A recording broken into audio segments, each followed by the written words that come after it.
하나님 말씀 예레미야 22장 20절부터 30절까지의 말씀입니다.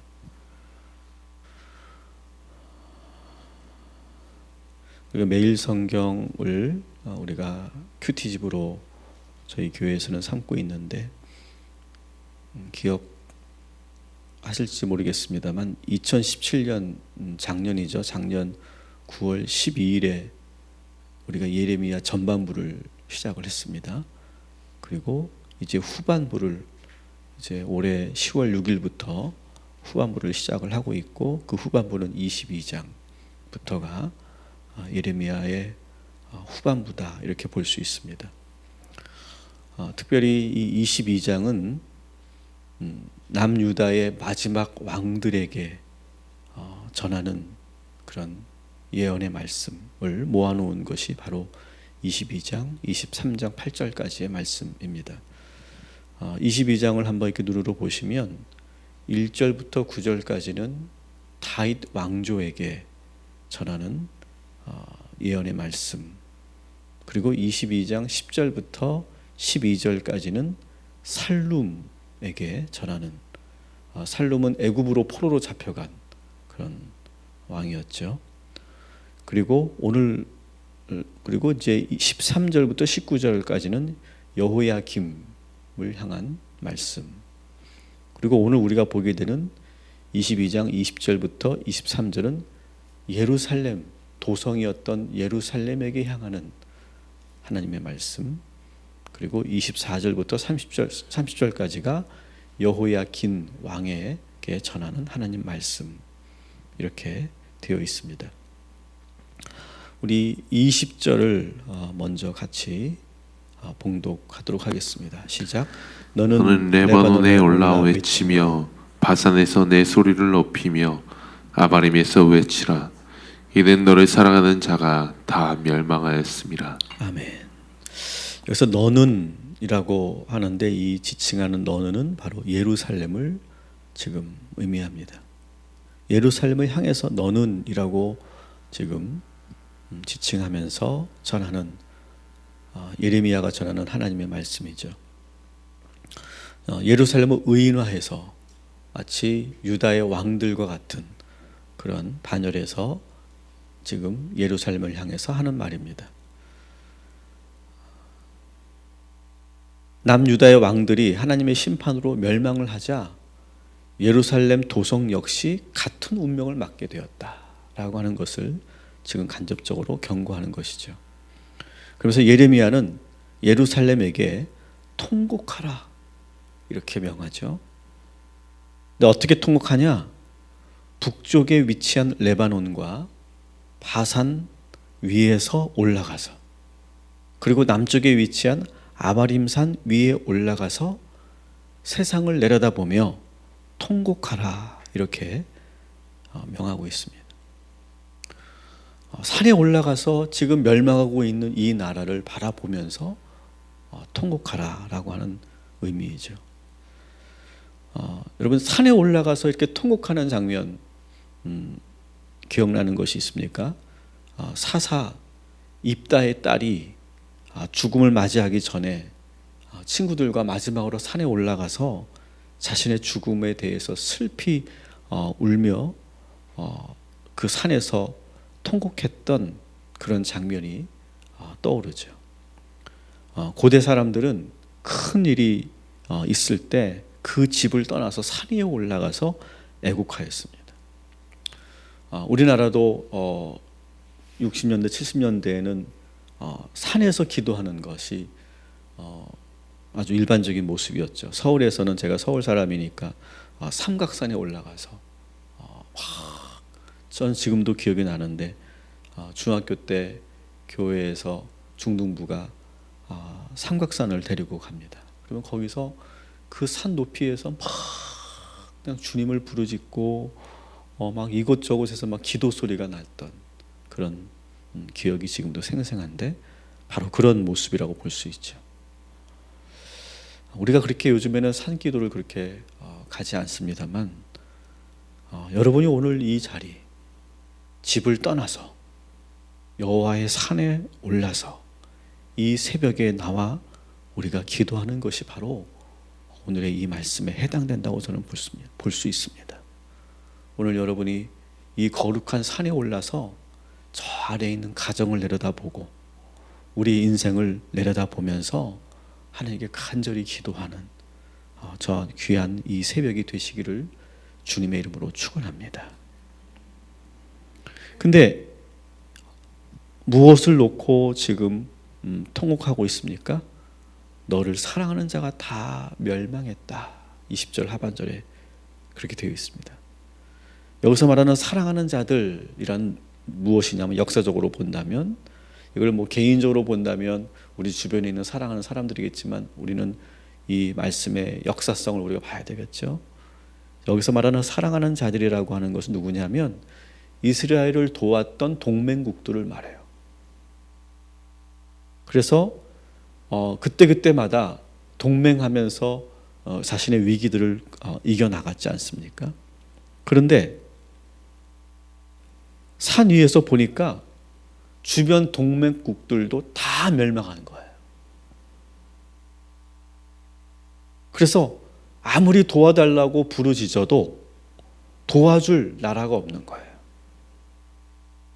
지금까지는 어려운 일을 만나면 주변국들에게 도움을 청하면 동맹을 맺었던 동맹국들이 같이 손을 잡고 위기를 모면했거든요. 근데 문제는 이거예요. 주변에 그렇게 돕는 이들이 있으니까 뭘 안 했습니까? 하나님을 의지하지 않았어요. 하나님의 도움이 필요 없었다는 거예요. 기도할 필요를 느끼지 못했던 거예요. 그런데 결국 이 동맹국들도 완전히 무너지자 지금 예루살렘은 지금 어찌할 바를 모르고 있는 거예요. 여러분, 주변에 나를 돕는 사람들이 많이 있다고 해서 그게 좋은 것은 아니에요.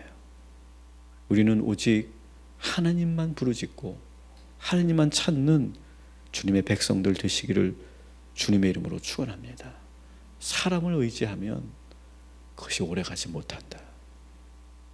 21절을 같이 읽겠습니다. 시작. 내가 평안할 때에 내가 내게 말하였으나 내 말이 나는 듣지 아니하리라 하였나니 내가 어려서부터 내 목소리를 청종하지 아니함이 내 습관이라. 아멘. 사실 예루살렘은 이렇게 멸망하지 않고 다시 회생할 수 있는 기회가 있었습니다. 왜? 평안할 때가 있었거든요. 평안할 때 그때 하나님의 말씀을 잘 듣고 청종했다면 이렇게까지 비참해지지 않았을 거예요.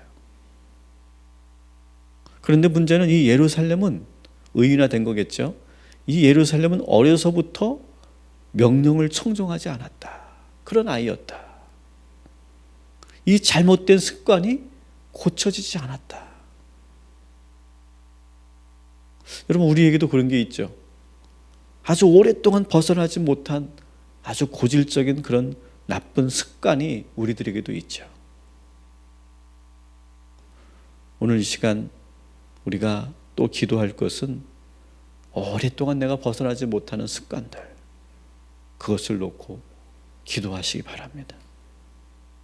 지금 그 어려서부터 주의 말씀을 청종하지 않았던 그 습관이 결국 이 이스라엘을 무너지게 만든 거예요. 또 하나의 문제는 뭐냐면, 따라합시다. 평안할 때. 여러분, 평안할 때 예루살렘은 말을 듣지 않았다. 그래서 신학자 프레트하임은 이렇게 말합니다. 그들이 평안했기 때문에 불순종하고 타락한 것이다. 여러분, 우리가 평안하고 번영할 때, 일이 잘 풀릴 때, 형통할 때, 여러분 그때 우리가 더 감사하고 겸손하고 더 순종을 해야 되는데, 이상하게 인간은 평안할 때 더 불순종하고 더 교만해지고 내가 잘나서 그런 거라고 착각하고 내 능력으로 잘 되는 거라고 착각한다는 거예요. 그래서 여러분, 잘 될수록 우리는 두려워해야 될 줄 믿습니다. 잘 될수록 우리는 겸손해야 될 줄 믿습니다. 근데 이 이스라엘 백성들은 평안하니까 듣지 않는 거예요. 여러분 지금 잘 되고 있다면 더 내가 겸손하려고, 근데 잘 될 때 겸손하는 거 대단히 어렵죠. 정말 어려운 거예요. 그렇지만 우리가 이 말씀을 붙잡고 평안할 때 더 겸손하고 더 주님의 말씀을 청종하는 저와 여러분이 되기를 주님의 이름으로 축원합니다. 22절부터 23절 같이 또 읽겠습니다. 시작. 내 목자들은 다 바람에 삼켜질 것이요 너를 사랑하는 자들은 사로잡혀 가리니 그때 내가 반드시 내 모든 악 때문에 수치와 용을 당하리라. 레바논에 살면서 백향목에 깃들이는 자여, 여인이 해산하는 고통 같은 고통이 내게 임할 때 너의 가련함이 얼마나 심하랴. 아멘. 결국 예루살렘의 목자들은 무시무시한 심판을 받죠. 바람에 삼켜지고 포로로 잡혀가고 수치와 모욕을 당합니다.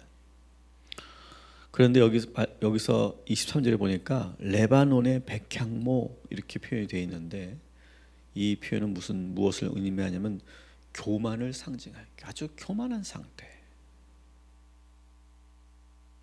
예루살렘 사람들은 마치 자신이 신이라도 된 것처럼 교만을 떨다가 어떤 고통을 당합니까? 해산하는 여인의 고통과 같은 너무나 큰 고통을 당한다. 하나님은 죄 중에서 제일 싫어하는 것이 교만이에요. 하나님은 교만을 제일 싫어하세요. 그런데 예루살렘은 유대의 가장 큰 도시로서 하늘을 찌를 듯한 교만함을 보였어요. 그러다가 이제 아주 가련한 불쌍한 신사가 되어버린 거예요. 여러분, 오늘 하루도 레바논의 백향목이라고 하는 이 구절을 여러분 묵상하면서 더욱더 내가 레바논의 백향목 같은 그런 인생 되지 않도록, 그런 교만의 상징이 되지 않도록 오늘도 깨어있기를 주님의 이름으로 축원합니다. 24절 같이 읽습니다. 시작. 여호와의 말씀이니라 나의 삶으로 맹세하노니 유다 왕 여호와김의 아들 고니야가 나의 오른손에 인장반지라 할지라도 내가 빼어. 아멘. 이제 23절까지가 예루살렘을 향한 말씀이고, 오늘 24절부터 30절까지가 처음에 말씀드린 것처럼 여호와긴 왕에 대한 말씀이라고 되어 있죠. 이 말씀은 여호와긴이 바벨론으로 포로로 끌려가죠. 역사적으로 본다면 그때 그 시점에서 전해진 말씀입니다. 그래서 고니야라고 하는 것은 여호와긴의 다른 이름이다. 아마도 이 고니야라고 하는 이 이름은 어렸을 때 불려졌던 이름이 아닐까 이렇게 생각이 됩니다. 그는 18살 때 왕이 됐죠. 근데 왕이 돼서 3개월밖에 왕으로 살지 못해요. 그리고 결국 포로로 끌려간 그런 비운의 왕입니다.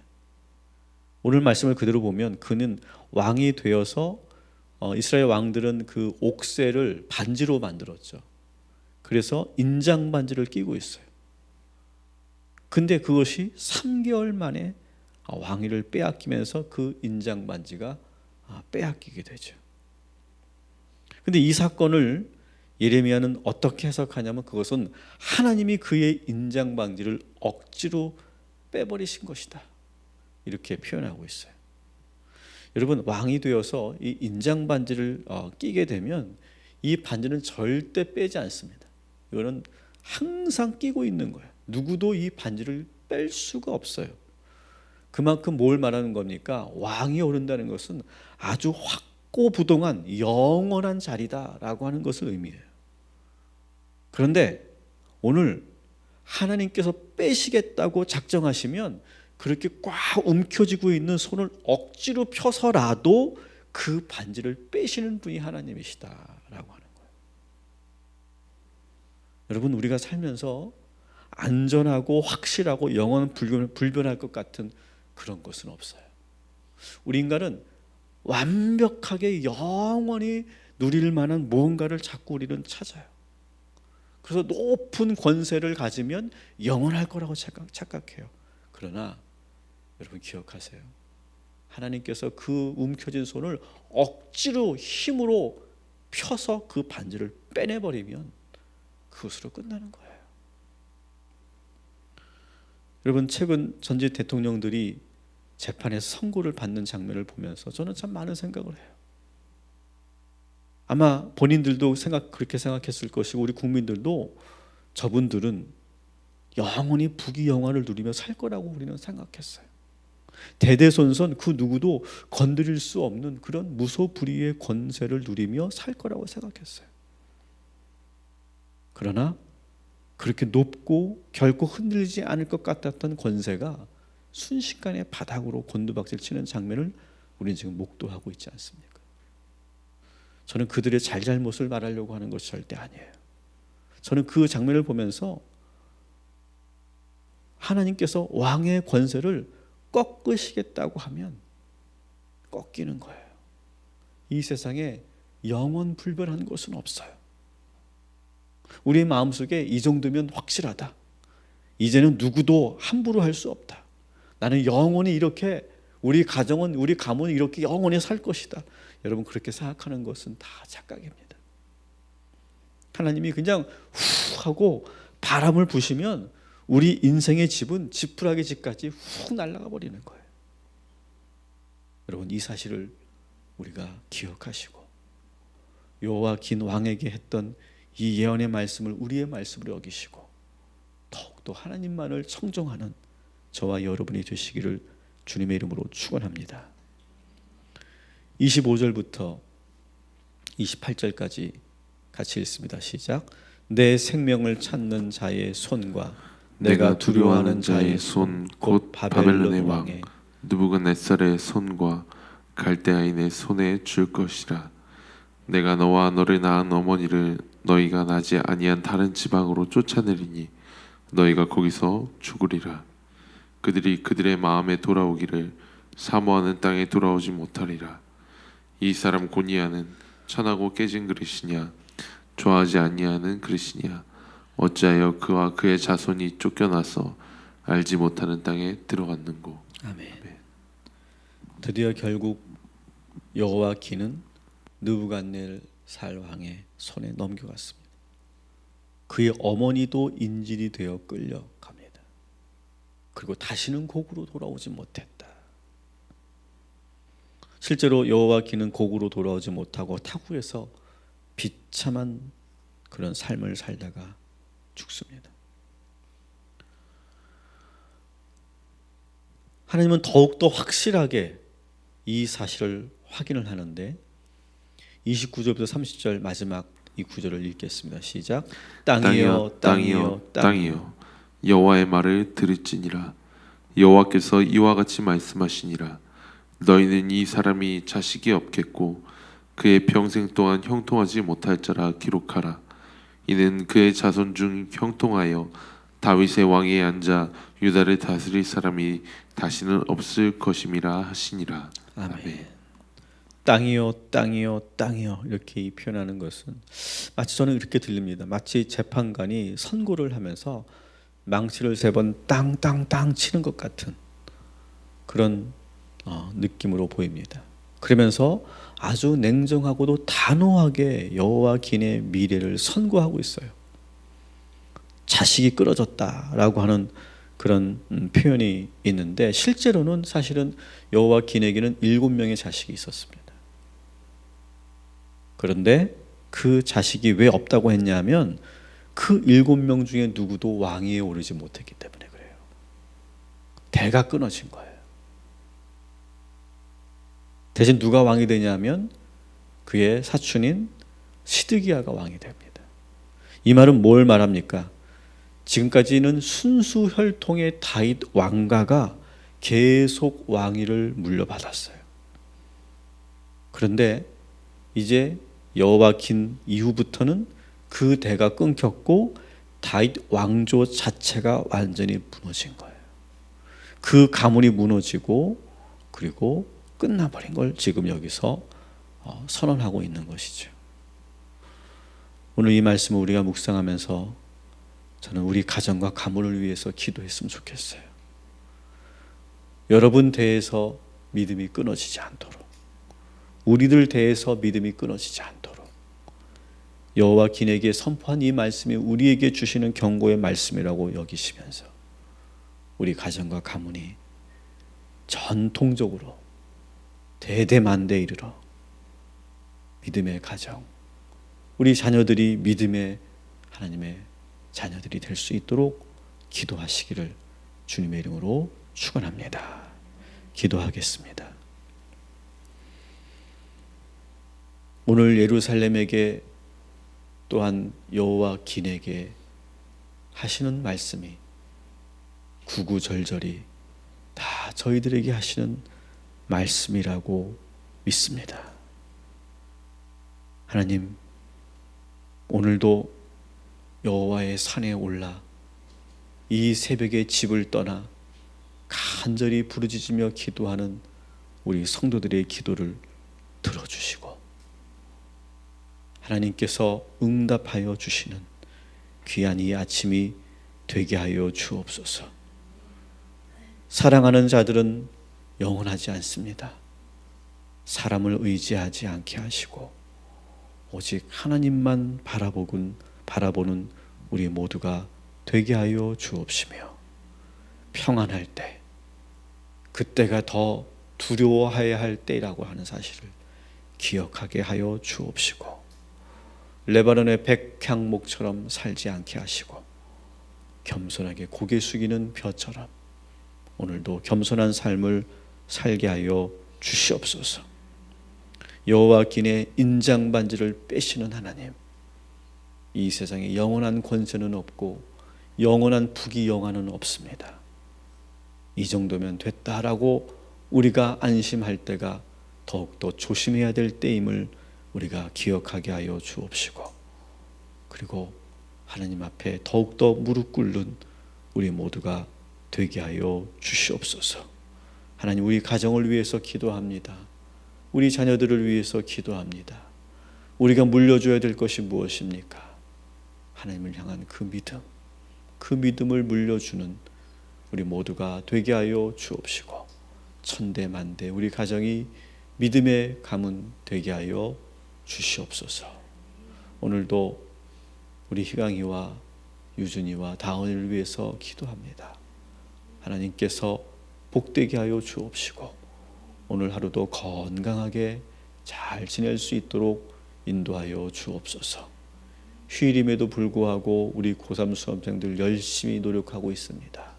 하나님 동행하여 주옵시고, 하나님 오늘도 이제 집중력을 더하여 주시옵소서. 우리 동탄 꿈의 교회 성도들과 주의 말씀을 듣는 모든 성도들에게 오늘도 한량없는 은혜와 축복으로 함께하여 주옵시고, 모든 일정 가운데서 하나님의 은혜가 넘치게 하여 주시옵소서. 예수님의 이름으로 기도합니다. 아멘.